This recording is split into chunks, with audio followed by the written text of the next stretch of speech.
Charlie, it's time to get serious. No. Okay, fine. Well, I'm going to get serious. Russia! Today we want to talk to you a little bit about what's going on with your passwords out there, what's going on with your cybersecurity, and really just understanding what happens to your credit report when we pull it.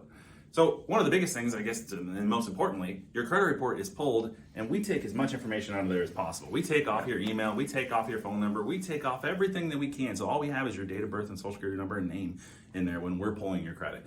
We want to have as very limited information in there because your information then gets sold by third-party companies. We personally don't sell it. Take a look at your disclosures that we send out. We say we sell it to absolutely no one. We only give it to anybody that has a business need to know. We just wish that that information was technically yours or ours, but actually it's owned by the credit bureaus. So one of the biggest things people don't understand is when you have an auto loan, credit card, or mortgage, and that information goes from us or the other lender or whoever you're asking information through is credit bureaus. The credit bureaus now say they own that, and they sell those as what's called trigger leads. And like Kyle said with the phone numbers and emails, we omit those, so that way you're not getting as many phone calls. The problem is the phone number and email is probably already on your credit profile. So anytime someone pulls credit, like when you come to us for a purchase or a refi or whatever reason, then you're going to get phone calls. We try to stop them. We wish we could. Just ignore them. You can play with them if you want. Sometimes you can tease them a little bit. Well, that's why Russia is important. Because Russia, because of the Ukrainian-Russian conflict, or whatever we're going to call it, is when it's actually officially named, I guess.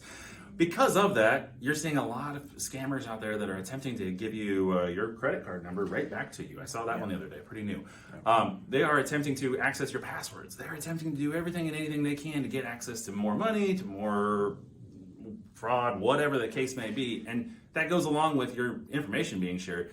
We try to limit your information being shared as much as possible, but please know it is going to happen, and that's just because of those trigger leads, and those are things we can't control. And that's just how credit works. When it comes to your personal information, when you send us things, that's why we use an encrypted server or an encrypted portal. That way your information, once it gets to us, is nice and safe.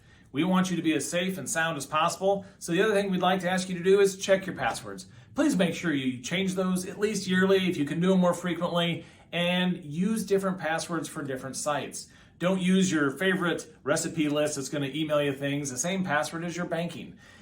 Most people don't realize when you have something hacked, it's because it's the easy sites that get hacked, but then you use the same password and they found that and they try to see if you are a bank customer at this bank or that bank or any other credit card. So use different passwords whenever possible and change them. If you ever have questions, let us know. And I heard that they really like long passwords, right? So I heard that my favorite mortgage loan officer is Charlie Chedester. I feel like that's a really good password. It Maybe could tall be. money man in there.